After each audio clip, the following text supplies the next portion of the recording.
எப்பயாவது வேணும்னா வந்து பண்ணுவேன். சமையல் பண்ண பிடிக்கும். அதுவே டேஸ்ட் தெரிஞ்சுக்கிறாங்க. நல்லா வச்சிருக்காரா குழம்பு வைக்கிறா. நம்ம இல்லாதப்போ நம்ம எங்கேயாவது வெளியில் போயிடுவோம் வைக்காதுன்னா வைக்க சொல்லிக்கலாம். அளவை பார்த்தே நான் போடுவேன். இப்போ முடிஞ்சிருச்சு எனக்கு ஒரே செகண்ட் தான் முடிஞ்சிருச்சு. ஓகே இப்படி வச்சுக்குவேன் நான்.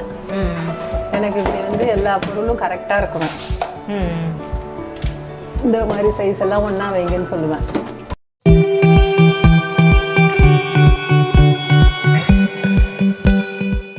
வணக்கம். தமிழ்நாட்டோட சிஎம் திரு ஸ்டாலின், திருமதி துர்கா ஸ்டாலின் அவங்களோட வீடு இது ஆழ்வார்பேட்டையில் எஸ்ஐஇடி காலேஜுக்கு பக்கத்தில் தான் சித்தரஞ்சன் சாலையில் இருக்குது. சிஎம் ஸ்டாலின், திருமதி துர்கா ஸ்டாலின் அவங்களோட வீட்டு சமையலறை எப்படி இருக்குன்னா இன்னைக்கு வீடியோவில் நம்ம பார்க்க போகிறோம். வீட்டுக்குள்ளே நுழைஞ்சதுமே முதல்ல வர்றது அவங்க வீட்டோட வரவேற்பறை. ஃப்ரண்ட் ஆஃபீஸ் பக்கம் இருந்து இந்த வரவேற்பறைக்கு நம்ம வரணும்னா வழியில் இந்த சுவர்களில் ரொம்ப அழகான ஒரு வால்பேப்பர் ஒட்டப்பட்டிருக்கு. ஒரு பெரிய ஃபிஷ் டேங்க் கூட இருக்கு. அப்படியே வரவேற்பறைக்கு வந்தோம்னா கியூட்டா சில கலைப்பொருட்கள், கலைஞர், சிஎம் ஸ்டாலின் புகைப்படங்கள் அப்படின்னு சொல்லி சுவர்களில் அலங்காரம் பண்ணிருக்கு. இந்த ஹாலில் வந்து ஒரு டிவி இருக்கு. அதில் தான் பெரும்பாலும் பகல் நேரங்களில் எல்லாருமே டிவி பார்க்குறாங்க. இந்த ஹாலை ஒட்டின அடுத்து வந்து நேராக போனால் வரக்கூடியது தான் துர்கா ஸ்டாலின் அவங்களோட வீட்டு பூஜை அறை. இந்த பூஜை அறை பற்றி நான் நம்ம நாயக் டிவியில் ஏற்கனவே வீடியோவில் நீங்கள் பார்த்துருக்கலாம். வீடியோ போட்டிருக்கேன். பார்க்காதவங்களும் இந்த டிஸ்கிரிப்ஷனில் அந்த வீடியோக்கான லிங்க் தந்திருக்கேன். அதில் போய் நீங்கள் பார்த்துக்கலாம். இவங்களோட அந்த பூஜை அறைக்கு அடுத்து உள்ளே போனால் வர்றது தான் வந்து திருமதி துர்கா ஸ்டாலின் அவங்களோட வீட்டு சமையலறை. அந்த கண்ணாடி கதவை தாண்டி நுழைஞ்ச உடனே முதல்ல வர்றது வந்து டைனிங் ஹால். இந்த டைனிங் ரூம்லேயும் ஒரு டிவி இருக்குது. அவங்க சாப்பிடும்போது நியூஸ் பார்க்குறதுக்காக.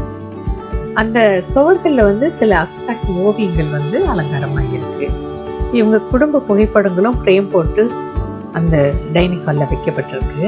இந்த படத்தில் இருக்கிறது திருமதி துர்கா ஸ்டாலின் அவங்க தான். குழந்தையா இருக்கக்கூடிய படம்.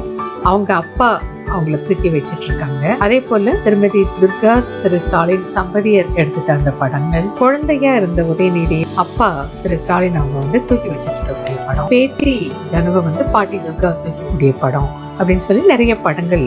அதே போல சுவர்ல வந்து ரொம்ப அழகா கல்யாண சமயத்துல அந்த புது மன மக்களா திரு ஸ்டாலினும் திருமதி துர்கா ஸ்டாலினும் ரெண்டு பேரும் சேர்ந்து எடுத்துக்கிட்ட அந்த படம் வந்து மாட்டப்பட்டிருக்கு. இந்த டைனிங் ஹாலுக்கு வலது பக்கத்துல செய்யக்கூடிய அந்த கதவு தான் கிச்சனுக்கான கதவு. உள்ள நுழைஞ்சோம் அப்படின்னு சொன்னா முதல்ல வர்றது வந்து ஒரு மாடர்னான கிச்சன். அந்த மகன், மருமகள், குழந்தைகள் அப்படின்னு சொல்லிட்டு எல்லாம் கூட்டு குடும்பமா இருக்கையில அவங்களுக்கான அந்த மாடர்ன் சமையல் எதுவும் செய்ய வேண்டியிருந்தா தேவைப்படும் கட்டினது இது. இந்த அறையை தாண்டி உள்ளே போனா வர்றதுதான் சமையல் அறை. இதோ திருமதி துர்கா ஸ்டாலினை நம்ம நேரில் வரவேற்கிறோம். நம்மள பல வீடுகள்லையும் இருக்கக்கூடிய ஒரு ட்ரெடிஷ்னலான சமையலறையை ஒத்து இருக்கு இவங்களோட இந்த சமையலறை. பா வடிவத்தில் இருக்கக்கூடிய ஒரு அந்த கிச்சன் மேடை இருக்கக்கூடிய சமையலறை. கிச்சன் மேடை மேலே ஒரு கேஸ் அடுப்பு. அதில் வந்து ஏதோ சமையல் ரொம்ப பிஸியாக ஆயிட்டு இருக்கு. இவங்க வீட்டில் பெரும்பாலும் அந்த மண் பாத்திரத்தில் அதிகம் சமைக்கிறாங்கன்னு பார்க்க முடியுது. சமையலுக்கு வந்து காய்கறிகளும் ஒரு இடத்துல கட் பண்ணி வச்சுருக்காங்க. நம்ம இந்த கிச்சன் சிங்க் இருக்கு இல்லையா, அதை ஒட்டி அந்த புறத்துக்கு போனால் கிச்சனை ஒட்டி அது ஒரு கிச்சனோட எக்ஸ்டென்ஷன் மாதிரி ஒரு வாஷ்ரூம் இருக்குது. கொஞ்சம் பெரிய அளவிலான ஒரு வாஷ்ரூம். இங்கே தான் வந்து இந்த துணி துவைக்கிற மிஷின், பாத்திரங்கள் துவைக்கிற அந்த சிங்க்கு, அம்மி, அதுக்கான அந்த எல்லாமே இருக்கக்கூடியதெல்லாம் இங்கே தான். இந்த கிச்சனில் சாதம் வடிப்பாங்க போல இருக்கு. குக்கர்ல எல்லாம் வைக்காம வடிக்கிறாங்க போல. பார்க்குறதுக்கே சந்தோஷமா இருந்தது. அலுமினிய பாத்திரத்தில் சாதம் வடித்து வச்சுருக்காங்க. அப்புறம் வந்து பக்கத்துலேயே வந்து ஒரு அம்மியும் இருக்குது. ரசத்துக்கு நுணுக்கிறது, சீரக மிளகு நுணுக்கிறது, அந்த துவையல் அரைக்கிறது எல்லாம் வந்து இந்த அம்மியில் தான் பண்ணுவாங்க. நாம் போனப்போ திருமதி துர்கா ஸ்டாலின் அவங்க வந்து ரொம்ப மும்முரமாக தன்னுடைய கணவர் திரு ஸ்டாலினுக்கு வந்து சமைச்சுக்கிட்டு இருந்தாங்க. அவங்க கிட்ட நம்ம பேசணும். எப்பயாவது வேணும்னா வந்து பண்ணுவேன். சமையல் பண்ண பிடிக்கும். அன்று மீன் குழம்பு போயிருக்கிறது. கணவர் ஸ்டாலினுக்கு பிடித்த சமையல் ஆயிற்றே. கிண்ணத்தில் வைத்திருந்த மீன் துண்டுகளை ஒவ்வொன்றாக பார்த்து பார்த்து சுத்தப்படுத்தி கழுவி கொண்டிருந்தார் திருமதி துர்கா. இல்லை, மீன் குழம்புன்னா நீங்கள் தான் வைப்பீங்க? ஆமாம், ஈரம். மீன் வந்து வீட்டில் எல்லாருமே சாப்பிடுவாங்களா? மீன் வந்து எல்லாரும்னா சாப்பிடுவாங்க. குழம்பு ஒரு ஃப்ரை ஃபிஷ்ஷுனா ரொம்ப ஆயிலில் போடாமல் தவாவில் போட்டு எடுத்து கொடுப்போம். நார்மலாக வீட்டில் ஆயில் அவ்வளோ யூஸ் பண்ண ரொம்ப யூஸ் பண்ண மாட்டோம். இப்போ நானாகவே அந்த அதை பார்த்துட்டு போடுறேன் பாருங்க, இவ்வளோதான் 3 கரண்டி போடலாம், அவ்வளோதான். அந்த மீனுக்கு இது வந்து பாதி கொத்தமல்லி, பாதி 1க்கு 2 பங்கு வந்து கொத்தமல்லி போட்டிருக்கோம். 1க்கு 2 மடங்கு. ஆமாம், 2 கிலோ மிளகா வாங்கினா 4 கிலோ மல்லி வாங்குவோம். Okay okay. எங்களுக்கு காரம் கம்மி, சில பேர் இன்னும் கொஞ்சம் கூட போடுவாங்க. நாங்கள் வந்து இவ்வளோதான் அரைச்சிக்குவோம். எந்த குழம்புனாலும் இதை தான் யூஸ் பண்ணுவோம். மஞ்சள், கொஞ்சோண்டு வெந்தயம், மிளகு, கொஞ்சம் ஜீரகம் எல்லாம் வெயிலில் நல்லா காய வச்சு அரைச்சி வச்சுக்குவோம். இது எல்லா குழம்புக்குமே யூஸ் இது எல்லா குழம்புக்குமே யூஸ் பண்ணுவோம். உங்களுக்கு எக்ஸ்ட்ரா கொஞ்சம் வேணும் கார குழம்புக்கு அப்படின்னா இந்த தனியாக கொஞ்சம் அரைச்சி வச்சிருப்போம். மிளகாத்தூள் அதில் கொஞ்சோண்டு போட்டுக்குவோம், அவ்வளோதான். இதுதான் எங்கள் மெத்தடு. மீன்களை சுத்தப்படுத்திய பின் கைகளை கழுவி கொண்டு வந்தார் திருமதி துர்கா ஸ்டாலின். அவரிடம் அந்த ஷெல்ஃபுகளை திறந்து காட்டும்படி கேட்டுக்கொண்டோம். எங்கள் சமயம் கேட்ட இல்லை, பரவாயில்ல, அதனால ஒன்றும் இல்லை. க்ளீனாக இருக்காதுன்னு நினைக்கிறேன். பாருங்க, நான் வந்தேன்னா எனக்கு இப்படி இருந்தால் பிடிக்காது. கரெக்டாக எடுக்கணும்னு சொல்லுவேன். அந்த சைஸ் பாட்டில் இங்கே வைங்க, அந்த சைஸை அப்படி வைங்க, வந்து எடுத்து வைப்பேன். இது நல்லா. இப்போ நான் வரல 4-5 நாளாக. இதெல்லாம் இது வந்து அந்த இப்படி வச்சுக்குவேன் நான். எனக்கு இப்படி வந்து எல்லா பொருளும் கரெக்டாக இருக்கணும். இந்த மாதிரி சைஸ் எல்லாம் ஒன்றா வைங்கன்னு சொல்லுவேன். இவங்க சமயக்காரவங்களும் வேலை செய்யறவங்களும் கைக்கு எடுத்துட்டு கண்ணாமண்ணான்னு வைப்பாங்க. அதனாலே பெரும்பாலும் ஹைட் வைஸ் வந்து நீங்க வச்சிடுவீங்க. அதை ஹைட்டா இருந்தா கூட நமக்கு பார்க்கும்போது எனக்கு இப்படி இருக்கணும் எல்லாம். இந்த பக்கம் இருக்கிறதுலாம் என்னது? ஒன்றும் இல்லை, இட்லி பொடி, அந்த ஹார்லிக்ஸு, கிரீன் டீ அதான் வச்சிருக்காரு. வீட்டுல காலையில என்ன குடிப்பாங்க? ஹார்லிக்ஸ் குடிப்பாங்க. யாரு? இல்ல எப்பயாவது ஹார்லிக்ஸ், டீ தான் சார் குடிப்பாங்க. காலையில டீ தான் குடிப்பாரு. நான் காஃபி, எனக்கு ஃபில்டர் காஃபி தூள் போட்டு, எங்களுக்கு ஃபில்டர்ல காஃபி தூள் போட்டு இது யாராவது வரும்போது ரொம்ப பேர் வந்தாக்கா யூஸ் பண்ணுவோம். இல்லைன்னா காஃபி பொடி தானே ஆனது. காஃபி பொடி, சர்க்கரை, வேற ஒன்று. இது வந்து நான் யூஸ் பண்ற சர்க்கரை ப்ரௌன் சுகர். இது கோகனட் சுகரா? ஆமா. என்ன வச்சிருக்காருன்னு தெரியல. இது என்ன ஆனந்த் வச்சிருக்கீங்க? வச்சு கிளீனா வச்சுக்க மாட்டாங்க இங்க கொஞ்சம். இது வந்து சொல்லிட்டு டீ தூள். இது வந்து இந்த நெஸ்காஃபி. இது வந்து காஃபி பொடி. இது என்ன? இது ஏதோ காஃபி தூள், இது டீ தூள் வச்சிருக்காங்க. டீ தூள். அதான் இது மாதிரி உள்ளது. இப்போ இந்த 5-6 பெட்டி சாமான் இருக்குது, அவ்வளோதான். 5 பெட்டி, வேற ஒன்றும் இல்லை. இந்த பக்கம் இருக்கு. முக்கியமானதெல்லாம் ஸ்டோர் ரூம்ல வச்சுக்குவோம். பெரிய இருக்கிறது. இதுல என்ன வச்சிரு? இதுல இந்த சின்ன ஐட்டம், பெருங்காயம், இந்த ஓமம், இந்த சுக்கு, சின்ன ஐட்டங்கள்லாம் எதெல்லாம் தூள் பண்ணி வச்சுப்பீங்க நீங்க? ஏலக்காய் தூள் பண்ணி வச்சுப்பீங்க. இதுக்கு டீக்கு போடுவீங்களா? முட்டைக்கு போடாது. இந்த மிளகு சீரகத்தை நுணுக்கி வச்சுக்குவோம். அது மாதிரிதான், மற்றபடி ஒன்றும் அது இல்லை. இப்போ இந்த கொரோனானால மருந்து பொடி எல்லாம் இருக்கும். எங்க வச்சிருக்கீங்க? அந்த மூலிகை பொடி, இந்த எல்லாம் அரைக்கிறது, இந்த இதை போட்டு தண்ணி போட்டு காடாத்தோட இலை, கற்பூரவல்லி இருக்கு இல்லையா, அதையும் போட்டு இந்த பொடியில கொஞ்சோண்டு போட்டு நல்லா 1 லிட்டரா 1/2 லிட்டரா சுண்ட வச்சு எல்லாரும் குடிச்சிடுறது. கொஞ்சம் இந்த மூலிகை தேநீர்னு சொல்லி பேப்பர்ல எல்லாம் வந்தது. அது நாங்க எல்லாம் வாங்கி இந்த மாதிரி அரைச்சு இது பாருங்க எல்லாருக்கும் கொடுத்து அனுப்புவேன். நானும் வச்சுக்குவேன். ஓ சரி சரி. போட்டுட்டு கொஞ்சம் வாசனை போட்டே தர சொல்ற பாருங்க. இப்ப இது எல்லாம் இருக்கும். அதுல ஒரு 10 சுக்கு, மிளகு, ரொம்ப நல்லா இருக்கு, திப்பிலி, அடிமதுரம், கிராம்பு, நிறைய சாமான்.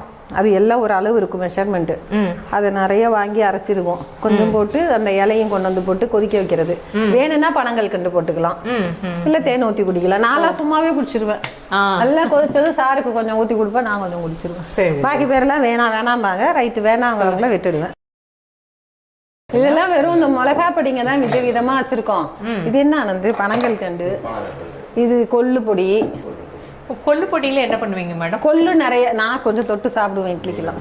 இட்லிக்கு கொள்ளு கொள்ளு நிறைய கொள்ளு போட்டு வறுத்து மிளகாய் போட்டு கொஞ்சம் கொள்ளு சாப்பிட்டா கொள்ளு உடம்புக்கு ரொம்ப நல்லது. உடல் இளைக்கும்னு சொல்லுவாங்க. பொடியா இருக்கும் எங்க வீட்டுல அதிகமா. இங்க பாருங்க பருப்பு இந்தாங்க, இதை டேபிள்ல வைங்க. நேத்து தான் நுணுக்கணும். பருப்பு பொடி. பருப்பு பொடி பருப்பு பொடி, இட்லி பொடி, இந்த மாதிரி தான் விதவிதமா பொடி வச்சிருப்பேன் கொஞ்சம். வேற ஒண்ணும் இல்லை. ஆனா ஆயில் போட்டு சாப்பிடுறது இல்ல, பொடியா இருந்தாலும் கூட. இல்ல நெய் போட்டு அந்த பருப்பு பொடிக்கு கொஞ்சம் நெய் போட்டாதான் நல்லா இருக்கும். இதெல்லாம் இந்த கிரீன் டீ அவ்வளவுதான். எப்பயாவது தான் யூஸ் பண்ணுவோம். ஹார்லிக்ஸ் ரொம்ப எல்லாம் குடிக்க மாட்டோம். இந்த இதுல எல்லாம் என்ன? இதுல எல்லாம் எங்க வீட்டுல அது பாருங்க, ஃபாயில் பேப்பரு, டஸ்ட்பின் கவரு, சமையல் கலை புக்கு, நோட்ஸு எல்லாம் இருக்கும்.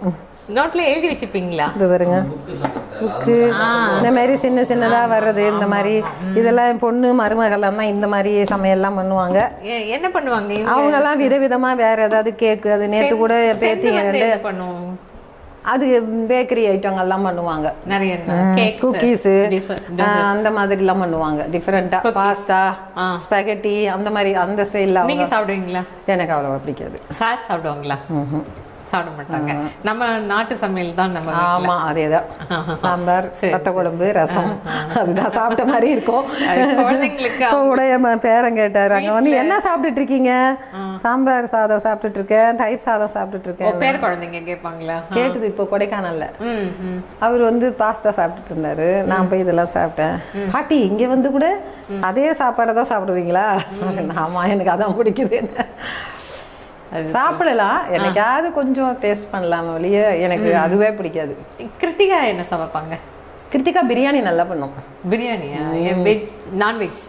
நான்வெஜ்ஜும் பண்ணும், வெஜ்ஜும் பண்ணும். ஓ சரி சரி. அது விதவிதமா பண்ணும். கொண்டக்கடலையில, அப்புறம் இந்த காராமணியில காராமணி பிரியாணி சூப்பரா பண்ணும்.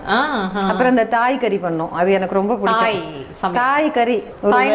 அது என்ன ரைஸ்? ஒரு ரைஸ் வருது, ஸ்டிக்கி ரைஸ் ஒண்ணு வரும். அதை வடிச்சிட்டு தாய் கறி காய் எல்லாம் நிறைய வெஜிடபிள்ஸ் எல்லாம் போட்டு தாய் கறி பண்ணும். அது கேப்பம் கொடுத்து விடும். நல்லா இருக்கு. இப்போ அப்ப பிரியாணி எல்லாம் இப்ப சார் சாப்பிட வர ரொம்ப, அது மருமக கொடுத்ததுன்னா வை வை வைன்னு சொல்லி சாப்பிடுவாங்க. அதை சொல்லிடுவாங்க ஃபோன் பண்ணி, காரமா இருந்தா இன்னைக்கு கொஞ்சம் காரமா இருந்ததுமா, நல்லா இருந்தது இன்னைக்கு சூப்பரா இருந்ததுமா அப்படின்னு சொல்லி. சரி சரி. பிரியாணி பண்ணும் அடிக்கடி. சாருக்கு ஏதாவது சமைக்க தெரியுமா? ஐயோ, தண்ணி முதல்ல சொல்ல தெரியுமான்னு கேளுங்க. தண்ணியை படிச்சு அடுப்பை பத்த வைக்க தெரியுமான்னு சுத்தமா ஒண்ணும் தெரியாது. பையனும் அப்படிதான், சாரும் அப்படிதான். அவரும் அப்படிதான். மாப்பிள்ளை எல்லாருமே கிச்சன்ல வந்து என்ன பண்ணிக்கிறதுனே தெரியாது. அந்த ஹோட்டல்ல ரெடிமேடா வச்சிருக்காங்க பாருங்களேன், இதை வந்து இது இப்படி பண்ணணும், இதுல இது போடணும்னு சொன்னா கூட தெரியாது யாருக்கும். அப்புறம் நம்ம தான் கலக்கி கொடுக்கணும். அதெல்லாம் தெரியாது. இதுல இருந்த கிச்சன் இருக்கு இல்லையா, கோபாலபுரத்துல இருந்த கிச்சன், அதுல வந்து நீங்க உங்களோட டைம் அங்க நீங்க கல்யாணம் பண்ணி வந்தப்போ அப்ப விறகு அடுப்பு இருந்ததா, கேஸ் அடுப்பு இருந்ததா? இல்ல கேஸ் தான். கேஸ் அடுப்பு இருந்தது. ஆனா வெளியில வச்சு அடிக்கடி வெளியில வச்சு சமைப்போம். விறகு அடுப்புல வச்சு என்ன பண்ணுவாங்க? சாதம் வடிப்போம். ஏதாவது அம்மா போட்டுச்சுன்னா உள்ள சமைக்காதீங்கம்பாங்க, அதனால வெளியில போய் சமைப்போம். அப்பெல்லாம் விறகு அடுப்பு யூஸ் பண்ணுவோம். நிறைய யூஸ் பண்ணிருக்கோம். விறகடுப்பு நிறைய யூஸ் பண்ணிருக்கீங்க. நீங்க அப்பதான் சமைக்க பழகுனீங்களா அல்லது சமைக்க கத்துக்கிட்டதே அதுக்கப்புறம் தான்? கல்யாணத்துக்கு அப்புறம் தான். ஓ சரி. அப்போ உங்களுக்கு அத்தையோடைய இன்ஃப்ளூயன்ஸ் தான் ஜாஸ்தி இருக்கும். ஆமா, சமையல்ல கண்டிப்பா. அவங்க மல்லிகா அண்ணி அவங்களெல்லாம் கேட்டு செய்வோம். எப்படி செய்யறது, எவ்வளவு போடுறது, என்ன போடுறது. ஓ சரி சரி. இப்போ அத்தையோட ஸ்பெஷல் சமையல் என்ன? ஸ்பெஷல்னு எல்லாமே பொதுவா நீங்க அங்க இருக்கும்போது மாமாவுக்கு என்ன பிடிக்குமோ அதானே? மாமாவுக்கு நான்வெஜ் ரொம்ப பிடிக்கும். மீன் குழம்பு வைக்கணும். விரால் மீன் ரொம்ப பிடிக்கும். விரால் மீன் பிடிக்கும். அப்புறம் கைமால உருண்டை குழம்பு பிடிக்கும். உருண்டை குழம்பு வைப்போம். மட்டன் உருண்டை, கோழி எல்லாமே நான்வெஜ் நல்லா சாப்பிடுவாங்க. அது யார் செய்வா? அது பெரும்பாலும் நாங்க தான் செய்வோம். ஆள் இருந்தா கூட அது செய்யும் போது நாங்க இருக்கணும். இந்த மீன் குழம்பு வைக்கும் போதும் அவங்களுக்கு தனியா வைக்கணும். நார்மல் குழம்பு மாதிரி இல்லாம இன்னும் கம்மியா காரம் வச்சு செய்யணும். மாமாக்கு மட்டும் தனியா வைக்கணும். அதனால எப்பயுமே 2 குழம்பு தான் அங்க. எப்போ எல்லாருக்கும் ஒரு குழம்பு, மாமாவுக்கு தனியா ஒரு குழம்பு. அது அத்தை சாப்பிடுவாங்களா? அது அத்தையே சாப்பிடவே மாட்டாங்க. என்ன நான்வெஜ் சாப்பிட மாட்டாங்க, சாப்பிடவே மாட்டாங்க, எப்பவுமே சாப்பிட மாட்டாங்க. எதனால அப்படி? இல்ல அவங்க சைவம். முதல்ல இருந்தே, ஆரம்பத்துல இருந்தே சைவமா? அப்படிதான் நினைக்கிறேன். ஓ சரி, நீங்க ஏன் அவங்க சாப்பிட மாட்டாங்கன்னு எதுவும் கேட்டிருக்கீங்க? இல்ல அவங்களுக்கு பிடிக்காது போல இருக்கு. ஆனா கணவர் ரொம்ப அவலா செஞ்சு கொடுப்பாங்க, செய்வாங்க, நல்லா செய்வாங்க. அத்தைக்கு பக்குவம் நல்லா தெரியும். கரெக்டா சொல்லி அவங்க சொல்லி கொடுத்தா நாங்களாம் கத்துக்கிட்டோம். கரெக்டா டேஸ்ட் சொல்லிடுவாங்க. இதுல இன்னும் கொஞ்சம் அப்படி இருக்கணுமா, இன்னும் கொஞ்சம் போடணும் அப்படின்லாம் சொல்லுவாங்க. எப்போ ஒரு தலைவர் வந்து அவர் பெரியவர் வந்து எப்போ கலைஞர் அந்த நான்வெஜ் சாப்பிட்றத விட்டார்? ரொம்ப நாள் சாப்பிட்டுட்டு இருந்தாங்க அவங்க. கொஞ்சம் இந்த வயிறு பிரச்சனை எல்லாம் வரும்போது தான் கொஞ்சம் கொஞ்சமா நிறுத்தினாங்க. அப்ப கூட மீன் ரொம்ப நாள் சாப்பிட்டாங்க. நீங்க சொல்லுங்க, இப்ப மாமியார்ட்ட குடிச்சது என்ன செஞ்சு சாப்பிடுவீங்கன்னு கேட்டா சொல்லுங்க. என்ன செய்யும்? அவங்க பண்ற எல்லா வெஜிடேரியன் பலரும் நான் சாப்பிடுவேன். உதாரணமா ஏதாவது சாம்பார், குழம்பு, ரசம் வந்து அந்த இந்த ரசம். சின்ன ஸ்டோர் ரூம் இருந்தது, இங்க பாருங்க குட்டி. இதே போல தொடர்ந்து நீங்க சுவாரஸ்யமான பல வீடியோக்களை பார்த்து எங்களது நாயகி டிவி சேனலை சப்ஸ்கிரைப் பண்ணுங்க.